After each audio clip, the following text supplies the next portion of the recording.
people who think from a problem-solving initiative already. Those are your A-team qualifiers, the people who can not just bring you a problem, but identify a problem and bring you a resolution.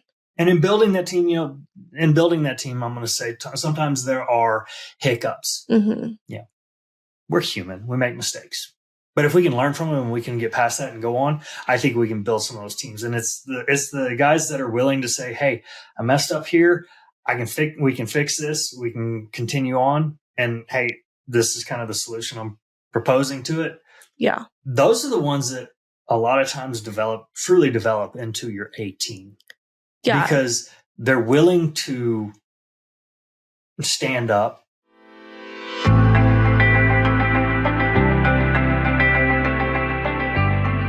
Most people think that collaboration means more expenses, bigger invoices, and more time. But in actuality, building a strong team that can collaborate will actually put more money in your pocket. Some of the biggest wins that we've had in business, in design, in real estate have all come from having the right people in the room at the start.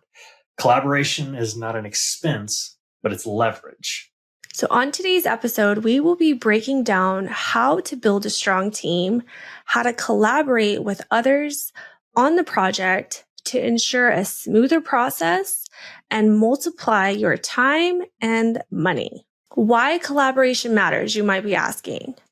Truth be that when you actually put in the time and energy to build out strong relationships, collaborate with other builders, tradespeople, agents, stagers, whatever it might be, designers for sure, it will actually make your entire building process or renovation process go smoother. Having the right people, the right tradespeople, the right experts who can lend to each category is going to definitely have a multiplication effect when it comes to your results, your time, your energy, your sanity, and for sure, the money you're investing in your project. And fewer mistakes. True. And those fewer mistakes that are made because you had the right people to come in and everybody was, on the same page, in alignment of what the vision, what the goal was for this project. Those fewer mistakes are where your money is actually saved.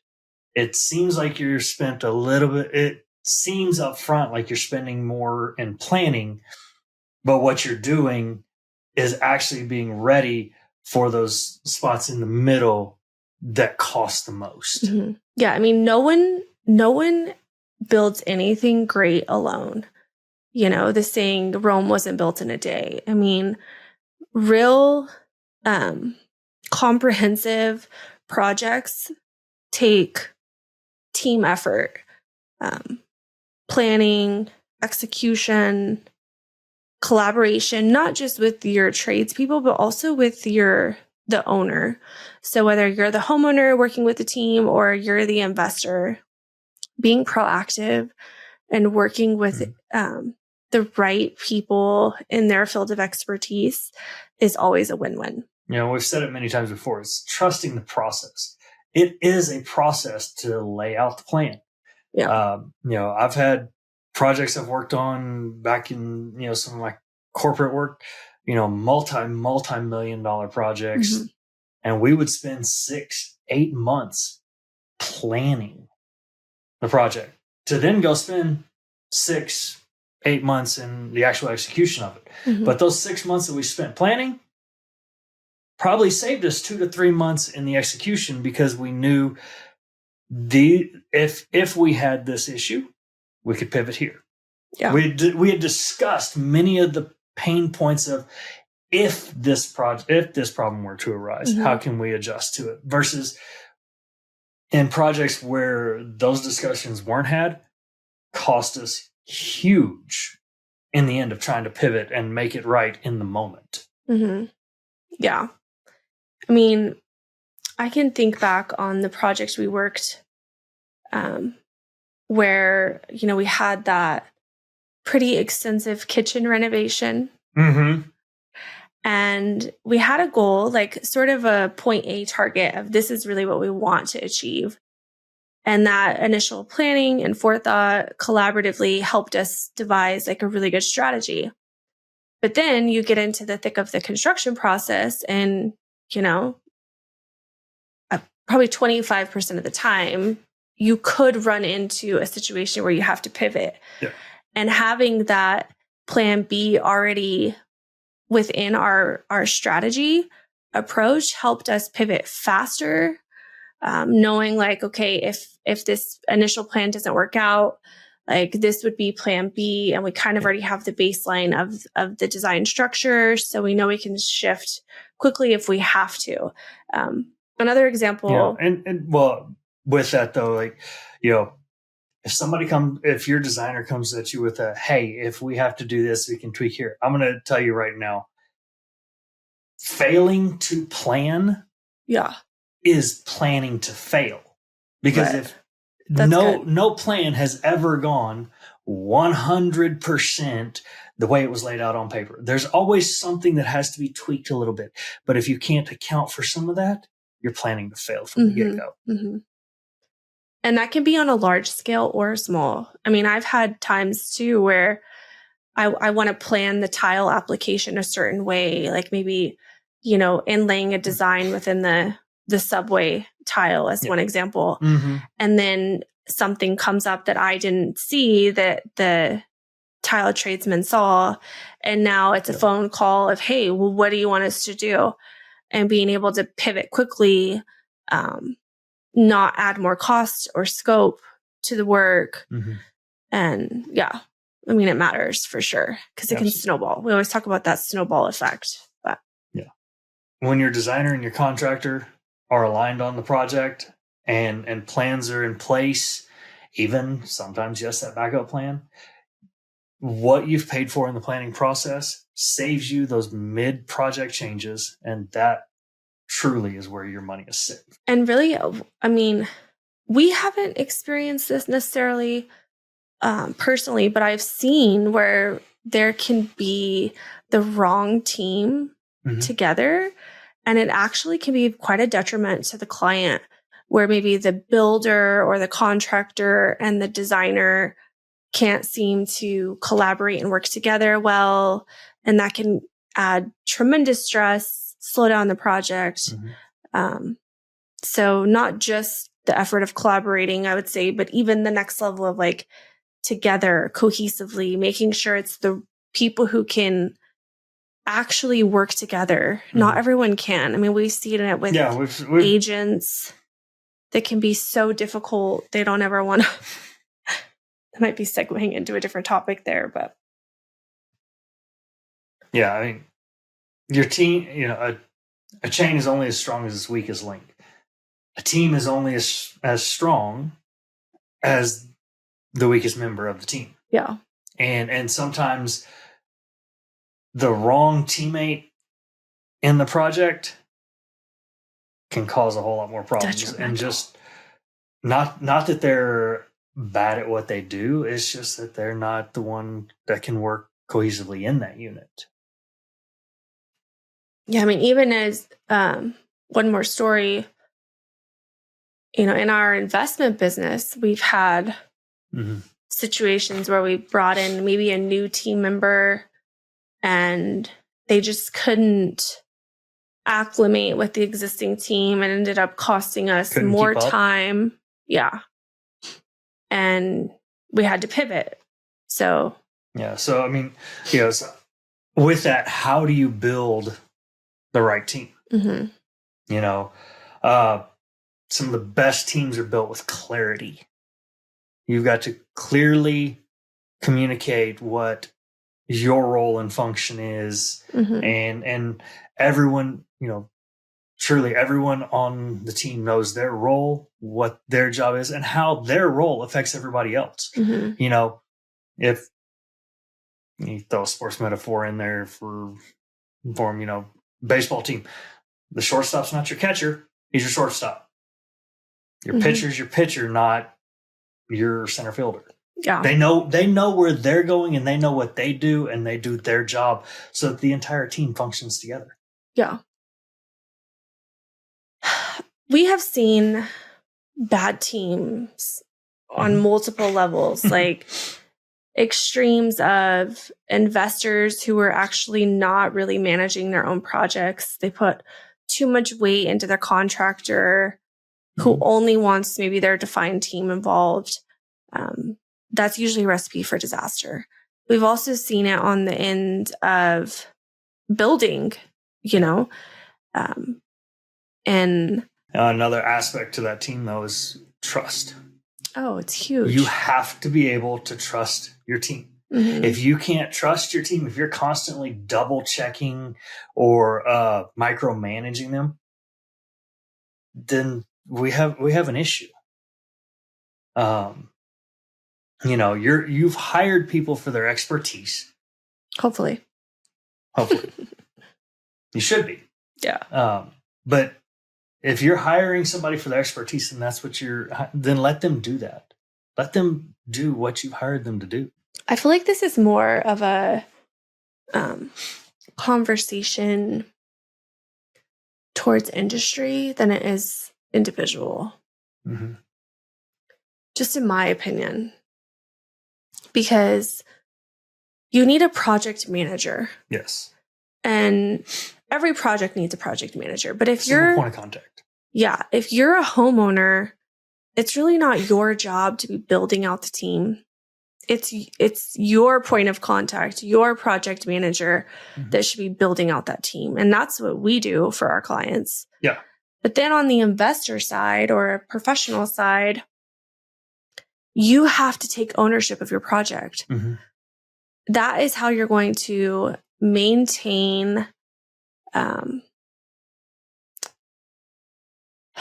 control, really. Be able to keep a better grip on the monetization aspect of your project.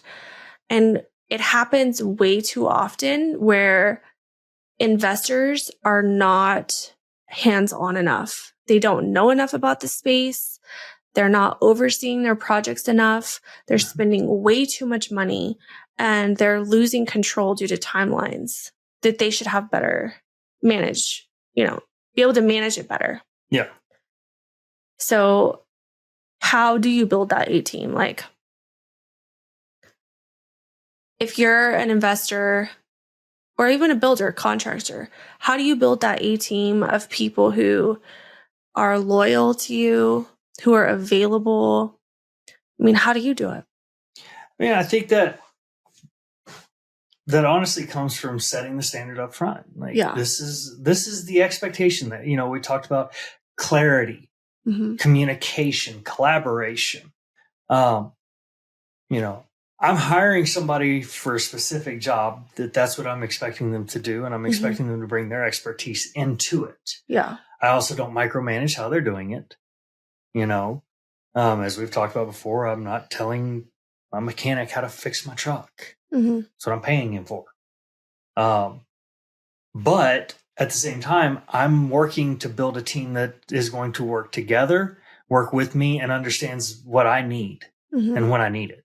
Yeah. And as an investor, as a project manager, I'm looking for people that are willing and willing to work with me for more than just this project. Because I want this guy that I can call today and call him, next week for the next project. Yeah, and he's cast ready that to go. Vision. Like, we're building a long-term relationship. Exactly. Yeah. He's catching wind of, this is my goal. As a homeowner, you're looking for a industry professional, be it your designer, or if you are just working with a contractor, somebody who has that same team. Who can solve problems. Who can solve the problem for you. Who has solutions. Yeah. I know for me too, as a female in the space, just even as a designer, working with new teams and expanding relationships as I've gone into new geographical areas, it has been critical to set that precedent very early on of how the project's going to function, what the order of operation is. And that has actually helped me define who I want to work with, where I can weed out pretty early on, like, are they going to be able to respect me as a level of leadership over the project, is that going to be something that they can get on board and collaborate with? If not, early on, like, you've got to definitely get that out of the scenario, because that will hinder the project. Yeah. And another thing for me is the alignment on final goals, and like understanding that the team, my contractors, the guys that I'm managing on a project, they win when I win too. Yeah. And I win when they win. They don't win just because they build hours or they build me for a project, but they're winning because they know that they've provided the service to a standard and a level that is going to earn and demand more work in the end, especially from me as an investor, or in our design aspect. Like, I want to be able to call the same tile guy, let's just, for example, to come do your house as my client, but also this house over here that I'm doing for me, that I'm investing in. Right. I'm not just going to call you for the one. I don't want to just call you for the one-off. I want to be able to call you again and again and again. And that teammate needs to understand that's who I'm working with. Yeah. That consistency and building that rapport, that working relationship. I think one more thing I would add to that too is building that A team is working with being able to define who can pivot and be fluid and who can't.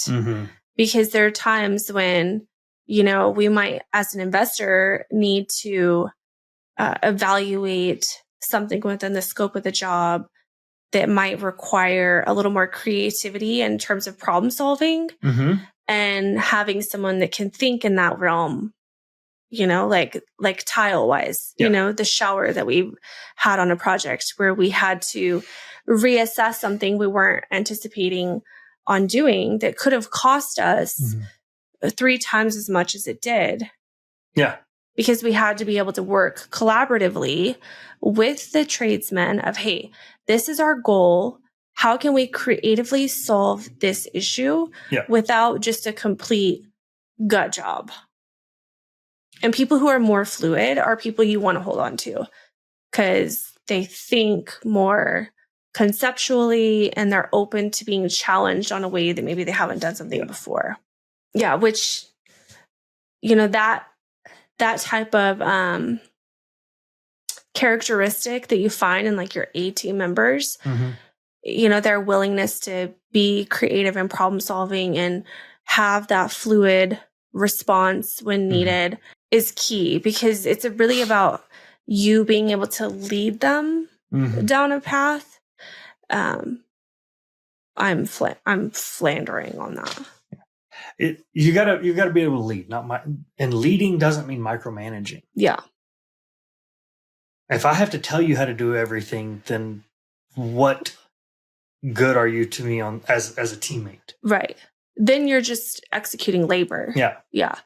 Your A team should be adding value to your strategy, to that bottom line of like, we always say you're the CEO of your project, which means you need to be able to communicate the numbers, the timelines, the expected outcomes, not necessarily always how to do this piece. Right. I think you need to be, at least from our standpoint as investors and designers, we have to have a good level of understanding of how to do it, but it doesn't mean I'm necessarily the expert in doing it. Exactly. I always loved managing some of these big projects, and it's like, a problem arises and my team comes to me with, hey, here's the problem. And here are a few solutions that we see based upon what we have, what we know, and what we've done in the past.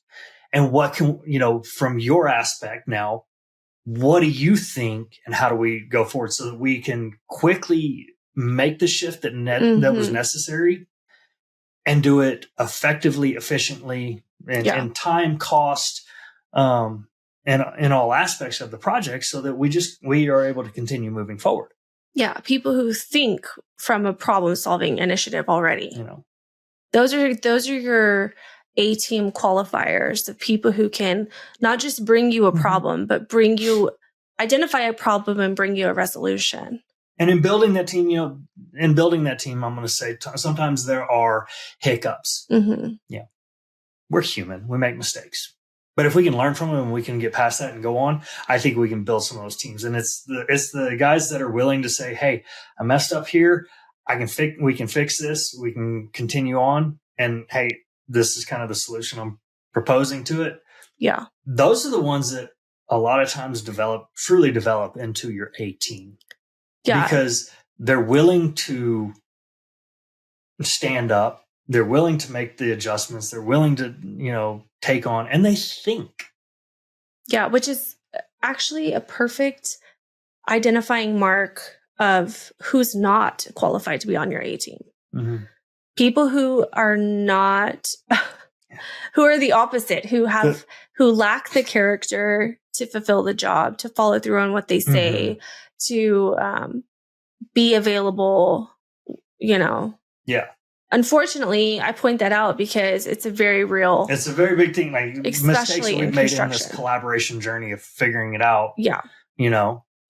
But if something happens and let's say our electrician misses something and then we call him and he answers and he's like, oh, I'll be there to fix it immediately. Yeah. He is now in that list of like good team collaboration versus somebody who didn't complete a job and now they've ghosted you and they don't want to answer the phone and you never see them again. And, the industry in itself is too small for that type of behavior anyways, because word gets around. And that really brings us to our next point of how to avoid mistakes, like some of the biggest pitfalls when it comes to collaboration. I think the number one for sure is ego. People who are egocentric typically do not make good collaborative partners. And by that, it's the guy who, I can do it all. Yes. Nobody can do it all. Yeah, they may have a network, a Rolodex, if you will, as they should, of partners that they can collaborate with to get things done. Remember, the jack of all trades is a master of none. True. So the guy that says he can do it all may not be able to do the best job for everything. And we've learned the hard way on that. I've hired him before on accident. It costs us money. It costs us time because at the end of the day, no one's going to work harder on your project than you. No one's going to work harder than the one who has all the financial money invested in it. As investors, I mean, we've learned like, okay, this guy bit off more than he could chew and we fell for it. Yeah. And we're going to clean up the mess. He didn't delegate or I didn't delegate enough. So therefore it wound up biting me. And you hurt your potentials.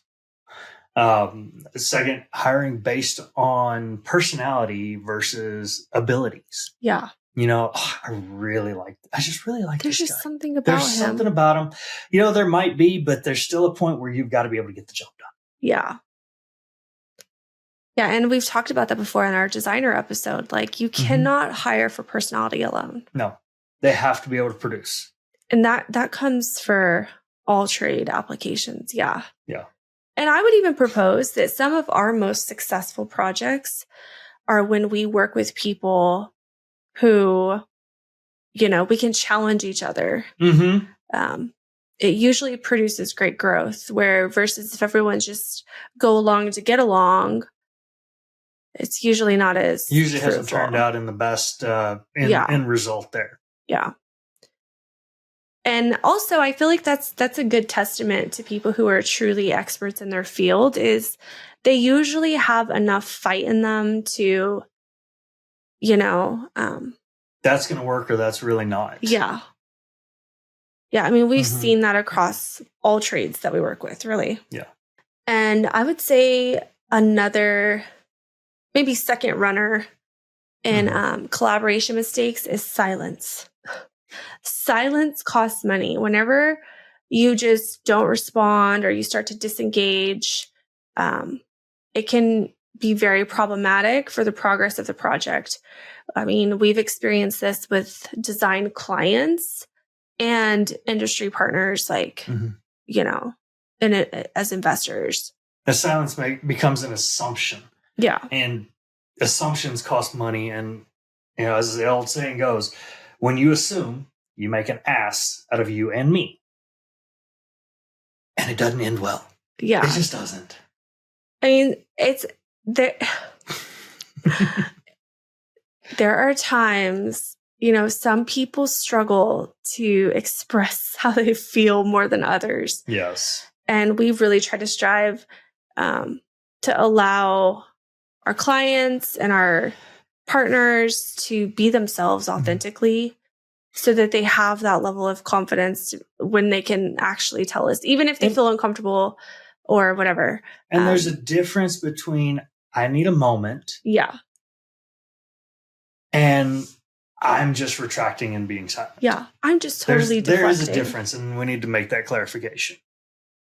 You know, there's times of give me a moment. I'm overwhelmed. To process a little bit more. Mm-hmm. And then we can go ahead versus just a hold up. You know. Yeah. That can definitely be a, what would you say, progress killer. Yeah. You know, as an interior designer, I can have the most beautiful design on paper, all the renderings, and it's amazing. But if I don't have a collaborative team to execute it, it means nothing. Exactly. And the same is true, you know, as an investor. You can have bought the property at the best price. You can have a great rental budget, but any budget can get blown through if you don't have the right team to execute the plan. Mm-hmm. So, or you can have the greatest team in the world, but if you don't have the right plan. True.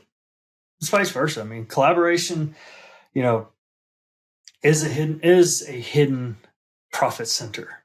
I totally agree. Job. Yeah. Because if we can't come up with the correct plan, then you're going to spend money where you don't need to spend money, costing you more in the end, and you're not going to get the return on a design. Right. But if you don't, if you can't give you could have the greatest A team in the world. If you don't give them a plan forward, then they don't know what to do, and it's not going to produce out. So true. The better your team, the more freedom and profitability you're going to have. So building out those teams with intentionality is essential. You know, investing in people who think strategically, mm-hmm. who communicate clearly, mm-hmm. and you know, also share your standard of excellence. Yes, that's so good. You know, that's part of the collaboration efforts in building that team is we've got to be on the same page in more ways than one. Yeah. So if this episode has left you feeling inspired to build out that A team, collaborate strategically, and maximize your return, make sure you like, subscribe, and leave us a review.